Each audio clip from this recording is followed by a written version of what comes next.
আমাদের ডেকেছেন মন্ত্রী মশাই? হ্যাঁ রে শোন, কথা আছে। বলছি কি যে কদিন পরেই তো সরস্বতী পুজো। তাতে আর আমাদের কি? আমরা তো আর ওই লেখাপড়া জানি না, আর ওই পুষ্পাঞ্জলিও দেব না। কথার মাঝে এমন ফটাং ফটাং করে কথা বলিস না, শুনলে না গা পিত্তি জ্বলে যায়। আহা, রাগ করছেন কেন মন্ত্রী মশাই? ঘটার ঘটে যে বুদ্ধি কম সে তো আপনি ভালো করেই জানেন। কোথায় যে কি বলতে হয় মুখ্যটা সেটাও জানে না, তাই ওর কথায় কান্না দিয়ে বলুন তো কি বলতে চান। ভাবছি এবার আমার বাড়িতে সরস্বতী পুজো করব। আপনার বাড়িতে সরস্বতী পুজো? বাহ বাহ বাহ বাহ বাহ, খুব ভালো কথা। আমরা এসে পেট ভরে প্রসাদ খাবো। কিন্তু মন্ত্রী মশাই, হঠাৎ করে সরস্বতী পুজো করবেন কেন? তাতে তো বিস্তর খরচ। আপনি তো আবার বাঁ হাতের রোজগারে বিশ্বাসী, খরচ করছেন না। ঘটার সঙ্গে থাকতে থাকতে না তুইও দেখছি দিনকে দিন একটা ছাগল হয়ে যাচ্ছে রে। নিজের পয়সায় পুজো করতে যাব কেন? পুজো করব মহারাজের পয়সায়, আর পুজো করার সুবাদে একটু ভালো মন্দ খাওয়া দাওয়া আর কিছু পয়সা ট্যাকস্ত করে নেব। কিরে, কিছু বুঝলি? কি করে বুঝবো বলুন? আপনার কথায় না আছে লেজা, না আছে মুড়ো, মধ্যিখান থেকে বললে কিছু আর ধরা যায়? তাহলে পরিষ্কার করেই বলছি, গত কয়েকদিন ধরে রাজবাড়িতে চুনকাম হচ্ছে। সে তো জানি, টাকা থাকলে ভূতের বাপেরও শ্রাদ্ধ হয়, আর রাজবাড়িতে বছর বছর চুনকাম তো হবেই। বাজে না বকে আমার কথাটা শোন। হ্যাঁ বলুন। মিস্ত্রিকে ভুজুং দিয়ে এমন বন্দোবস্ত করেছি না বাবা, সরস্বতী পুজোর আগে চুনকামের কাজ কিছুতেই শেষ হবে না। কিন্তু রাজবাড়িতে চুনকাম শেষ হওয়া আর না হওয়ার সঙ্গে সরস্বতী পুজোর কি সম্পর্ক? ওরে মাথা মোটা, এতদিন সরস্বতী পুজো কোথায় হতো? রাজবাড়িতে। আর চুনকাম শেষ না হলে ওই ধুলো ময়লার মধ্যে ওখানে কি সরস্বতী পুজো করা যাবে? এটা একেবারে খাঁটি কথা বলেছেন। তাই ভাবছি মহারাজকে ভুজুং ভাজুং দিয়ে ওই পুজো এবার আমার বাড়িতে সরিয়ে নিয়ে আসবো। বাবা, খরচ মহারাজের আর মোচ্ছব আমাদের। কি মাথা খেলিয়ে কেমন একটা বুদ্ধি বের করেছি বল? বাবারে বাবারে বাবা, কি জমাটে বুদ্ধি! মন্ত্রী মশাই, মাঝে মাঝে মনে হয় আপনার মাথাটাই শুধু সোনা দিয়ে বাঁধানো নয়, মাথার ভেতরের কলকবজাগুলো সব সোনা দিয়ে তৈরি। তা বলুন, আমাদের কি করতে হবে? রাজবাড়ির পুজো আমার বাড়িতে চলে এলে তোদের কিন্তু খুব খাটাখাটুনি করতে হবে। মনে রাখবি, গোপাল যেন এর ভেতর একেবারে মাথা গলাতে না পারে। আপনি কোনো চিন্তা করবেন না, আমরা তো আছি, আপনার অন্ধের জ্যোষ্ঠী আর অন্ধকারের আলো। আমরা ভালো, আপনি কালো না, মানে আপনিও ভালো।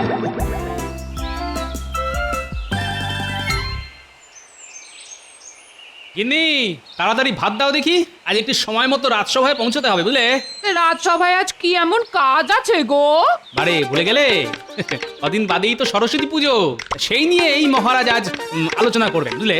ও সরস্বতী পুজো, তা ভাত আমি দিতেই পারি, কিন্তু তোমাকেও একটা কথা দিতে হবে। হ্যাঁ, কি কথা গিন্নি? এবারে সরস্বতী পুজোতে আমাকে একটা বাসন্তী রঙের শাড়ি কিনে দিতে হবে। বাসন্তী রঙের শাড়ি তোমাকে? বারে, আমার বুঝি বাসন্তী রঙের শাড়ি পরতে স্বাদ হয় না? তুমি তো ফি বছর পুটিকে বাসন্তী রঙের শাড়ি কিনে দাও। হ্যাঁ দিই তো। তাহলে এবছর আমাকেও কিনে দিতে হবে। হ্যাঁ, এই বলে দিলাম। না, দিতে কোনো আপত্তি নেই, তবে কিনা ওই বাসন্তী রঙের শাড়ির সঙ্গে একটা বর্ণ পরিচয় কিনে দেবো। হ্যাঁ, বয়ে বাসন্তী শাড়ি আর বয়ে বর্ণ পরিচয়, রোজ সকাল সন্ধে বই খুলে পড়তে বসবে। হ্যাঁ, পড়ো না আমার, এই বয়সে আমি পড়তে বসবো? হ্যাঁ বসবেই তো। বলি, সরস্বতী পুজোর দিন বাসন্তী রঙের শাড়ি পরে কারা? যেসব খুকিরা পড়াশোনা করে তা। তাই বাসন্তী রঙের শাড়ি পেতে হলে মন দিয়ে পড়াশোনা করতে হবে, দুবেলা আমায় পড়া দিতে হবে। তোমার বাসন্তী রঙের শাড়ি আমায় কিচ্ছু দিতে হবে না, তোমায় যাও।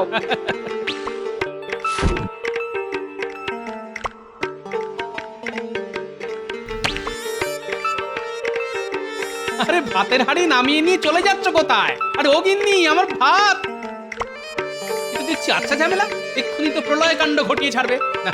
যেমন করি হোক শ্বশুর মশাইয়ের এই পাগল মেয়েটাকে ঠান্ডা করতে হবে। আরে রোগিনী, গিন্নি গো, আরে গোপাল দাদু, ও গোপাল দাদু। বোঝো, এদিকে গিন্নি, অন্যদিকে নাতি নাতনির দল। বল, কি বলবি? বলতে এসেছি যে কদিন বাদই তো সরস্বতী পুজো। তো অন্যবারের মতো এবারেও রাজবাড়িতে ঘটা করে সরস্বতী পুজো হবে তো? আরে আশ্চর্যের কথা শোনো, ঘটা করে সরস্বতী পুজো হবে না কেন?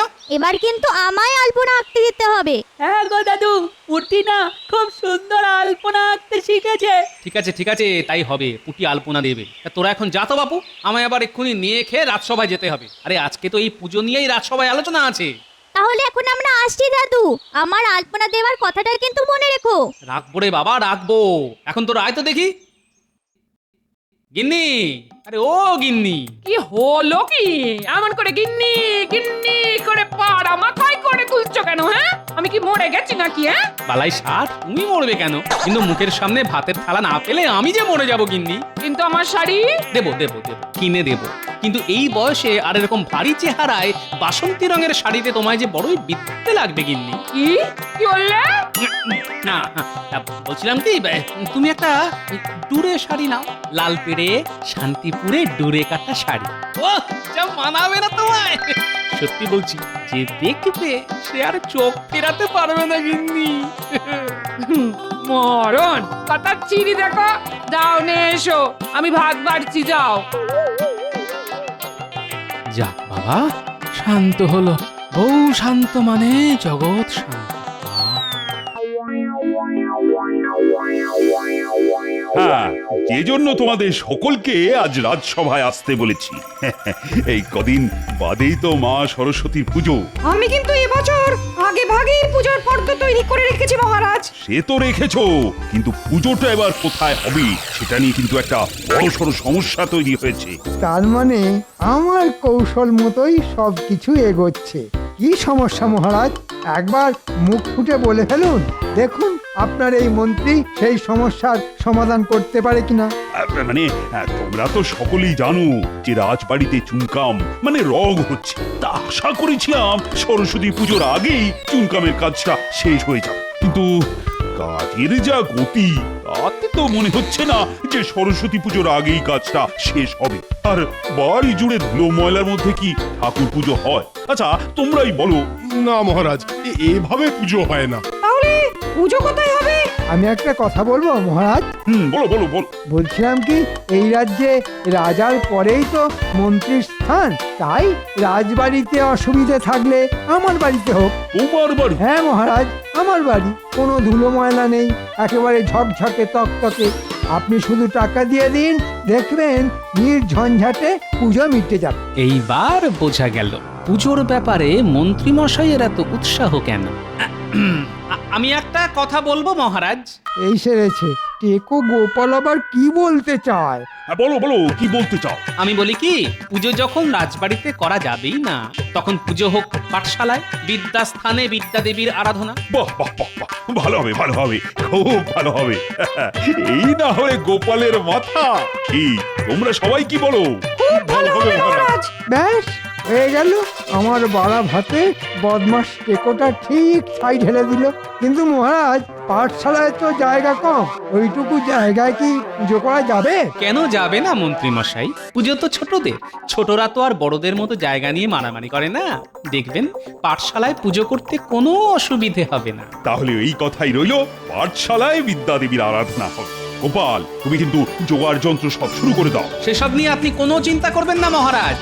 আমার নাতি নাতনিরা তো সরস্বতী পুজো করার জন্য যাকে বলে একেবারে মুখিয়ে আছে। কুটি তো আবার পুজোর জায়গায় আলপনাও আঁকতে চাইছে। বাহ বাহ বাহ, খুব ভালো ভালো ভালো। এবার তাহলে পুজো ওদেরকেই করতে দাও। ওরাই পোছাক, ওরাই মালা গাঁথুক, ফল কাটুক, আলপনা দিক। আমরা বড়রা শুধু ওদের উৎসাহ দিয়ে যাব। এই পণ্ডিত, তোমার আবার এসবে কোনো আপত্তি নেই তো?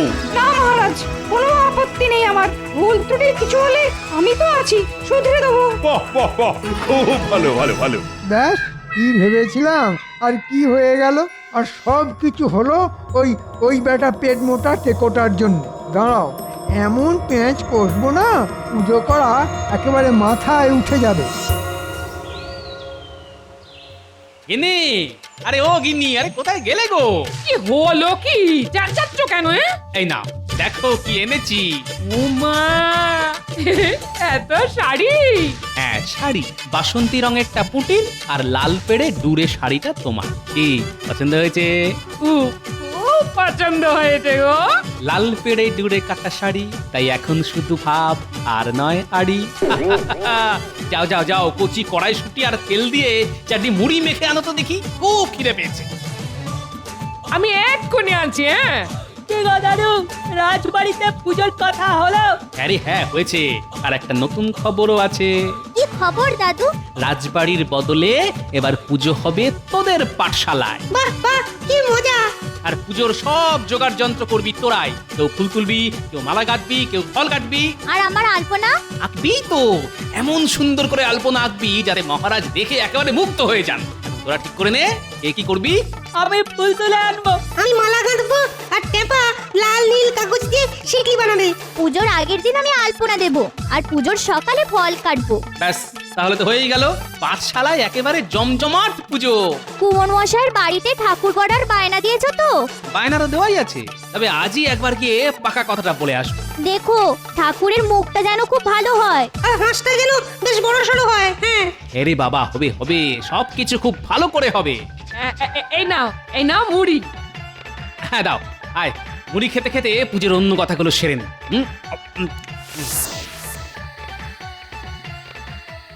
তাহলে আর কি হবে, চল ঘটা, শীতের সন্ধ্যায় কাঁথায় মুড়ি দিয়ে শুয়ে পড়ি। কেন কেন কাঁথা মুড়ি দিয়ে শোয়ার কথা আসছে কেন? বারে, আপনি তো বললেন যে পুজো হচ্ছে পাঠশালায়, আর আপনার সব আশা ভাসিয়ে দিয়ে মহারাজ সব দায় দায়িত্ব ওই গোপাল আর তার নাতি নাতনিদের দিয়ে দিয়েছেন। হ্যাঁ? যতই দায় দায়িত্ব দিক না কেন, শেষ অবধি ওই পুজো হবে না। মানে আমি সবকিছু ভন্ডুল করে দেব। মানে আয় চুপি চুপি বলি, আয়।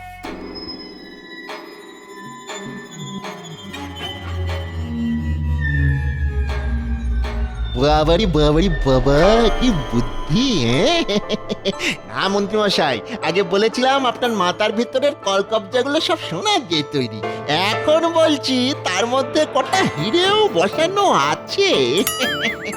নিজের বাড়িতে নিজের মতো করে পুজো করব বলে মহারাজের কাছ থেকে কিছু অর্থ সাহায্যও নিয়ে আসবো। আবার পাঠশালার পুজো পণ্ড হয়ে যাওয়ার পর দেখবেন দলে দলে লোক আপনার এখানে সেই পুষ্পাঞ্জলি দিয়ে যাবে। টেকো গোপাল এসব দেখবে আর আঙুল চুষবে। আচ্ছা আচ্ছা, ওই কুমোর কি আপনার এইসব শেখানো কথা বলতে রাজি হবে? আরে হাতে একটা টাকা গুঁজে দিলেই দেখবি ঠিক রাজি হয়ে যাবে। তোরা শুধু আসল কাজটা করে দিবি। আপনি কোনো চিন্তা করবেন না মন্ত্রী মশাই, আগের রাতে আমরা যাব। আর তাহলে এখন আয়।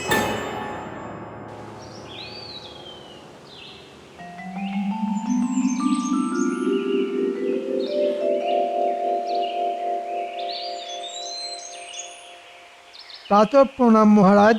আরে মন্ত্রী যে, বলো কি বলবে? আগে মহারাজ, কাল রাতে একটা কাণ্ড হয়েছে। কাণ্ড? কি আবার কাণ্ড? রাতের বেলা ঘুমের মধ্যে আপনার বৌমা স্বপ্নে মা সরস্বতীকে দেখেছে। মা সরস্বতী স্বপ্ন? এ তো খুব পুণ্যের কথা। স্বপ্নে মা নাকি পুজো চেয়েছেন। তাহলে করে ফেলো। কিন্তু কি করে করব মহারাজ? ছোটখাটো করে করতে গেলেও তো অর্থের দরকার। এদিকে আমার হাত যে একেবারে খালি। ঠিক আছে ঠিক আছে, সেসব নিয়ে চিন্তা করতে হবে না। যা যা দরকার হবে বলো, আমি দিয়ে দেব। আপনি আমাকে বাঁচালেন মহারাজ। এই মুহূর্তে আমার পুজো করার সামর্থ্য নেই শুনে আপনার বৌমা এমন কান্নাকাটি করতে শুরু করে দিয়েছে যে কি বলবো।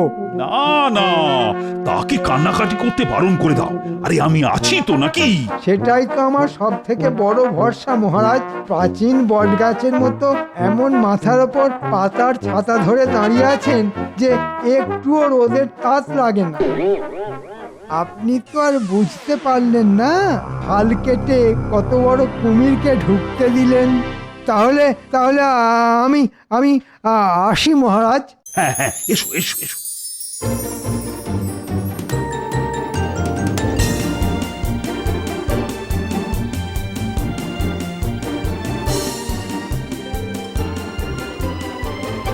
কি গো পোটো, মহারাজের বায়না দেওয়া প্রতিমার কাজ আর কত দূর? এই তো হচ্ছে, পুজোর আগের দিন সন্ধেবেলা পেয়ে যাবে। না না না না, সন্ধেবেলা নয়, বিকেল বেলাতে দিতে হবে। এবার এত তাড়াতাড়ি কেন? আরে এবার যে পুজোর দায় দায়িত্ব সব ছোটদের, আর ওদের খুব ইচ্ছে মনের মতো করে প্রতিমাকে সাজাবে। ঠিক আছে, বিকেল বেলাতেই দিয়ে দেব। আর দেখো প্রতিমার মুখটা যেন খুব ভালো হয়। ওসব নিয়ে কোনো চিন্তা করতে হবে না।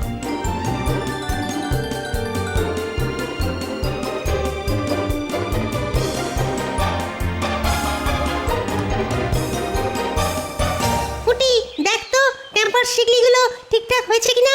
খুব ভালো হয়েছে। এবার দেখে বল তো আমার আলপনাটা কেমন হয়েছে। আরে হ্যাঁ রে বাবা হ্যাঁ, তোর আলপনা দারুণ হয়েছে, খুব সুন্দর হয়েছে। মা সরস্বতী এসে এখানেই বসবে বুঝি? হ্যাঁ, কিন্তু গোপাল দাদু তো সেই কখন ঠাকুর আনতে গেছে, কই এখনো তো এলো না। আরে দাদু তো বলে গেছে প্রতিমা, ফল, তারপর ওই পুজোর দশকর্মার সব কিছু একসঙ্গে নিয়ে আসবে, তাই হয়তো দেরি হচ্ছে। কিরে তোদের ব্যবস্থা কত দূর? এই তো পণ্ডিত মশাই এগোচ্ছে। বাহ, রঙিন কাগজের শিকলি দিয়ে কি সুন্দর মণ্ডপ সাজিয়েছিস তোরা। তারপর এত সুন্দর আলপনা, বাহ বাহ বাহ বাহ বাহ বাহ, তোদের যে এত গুণ, এ তো আগে জানতাম না। ব্যাস হয়ে গেল, একসঙ্গে সব বাজার করে নিয়ে এলাম।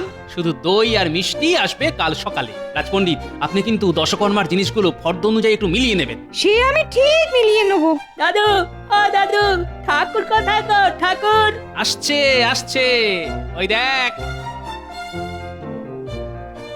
বাহ বাহ, কি সুন্দর ঠাকুর। কোথায় রাখবো? ওই যে গোল করে আলপনা দেওয়া হয়েছে, ওইখানে রাখো কাকু। একটু সাবধানে বসাও, আমার আলপনা কিন্তু এখনো কাঁচা আছে। ঠিক আছে রে বাবা, ঠিক আছে, দেখবি তোর আলপনা একেবারে ঘাটবে না। দেখি, আহ, বাহ, খুব সুন্দর মানিয়েছে রে। কিরে পুটি, ঠাকুরের মুখটা ভালো হয়েছে তো? খুব ভালো। কিন্তু দাদু, ঠাকুর তো এলো, কিন্তু ঠাকুরের হাঁস। আহা, আসছে আসছে, ওই দেখো ওই পোটো মশাইয়ের ছেলের কোলে চেপে আসছে।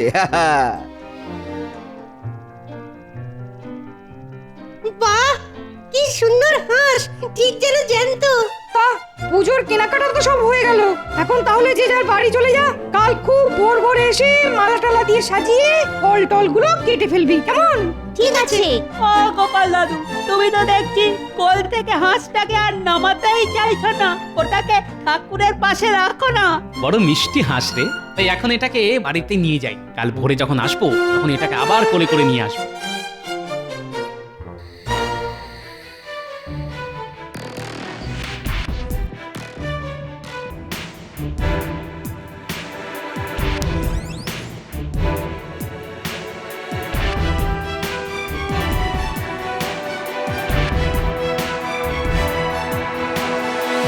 বুঝকে এই কাক ভরে পুকুরের ঠান্ডা জলে চান করে কিন্তু খুব শীত করবে। তুই তো আবার শীত কাতুরে।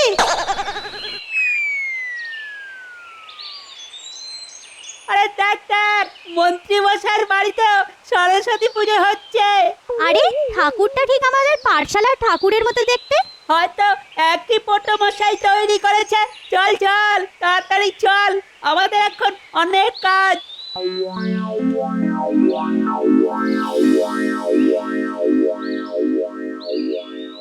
একেবারে ভোর ভোর চলে এলাম। তা পুজোর জোগাড় যন্ত্র কত দূর? আর জোগাড় যন্তর, তাকিয়ে দেখো পাঠশালার প্রতিমাই নেই।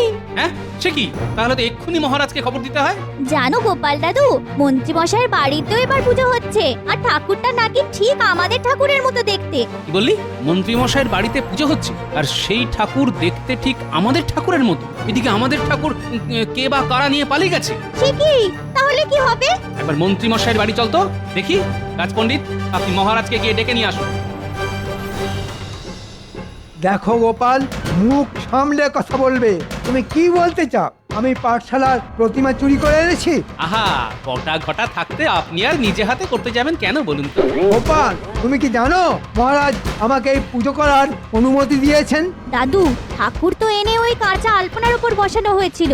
এটা যদি আমাদের ঠাকুর হয়, তাহলে কাঠামোর নিচে নিশ্চয়ই আলপনার দাগ লেগে থাকবে। তাহলে তো একবার কাজ করে দেখতে হয়।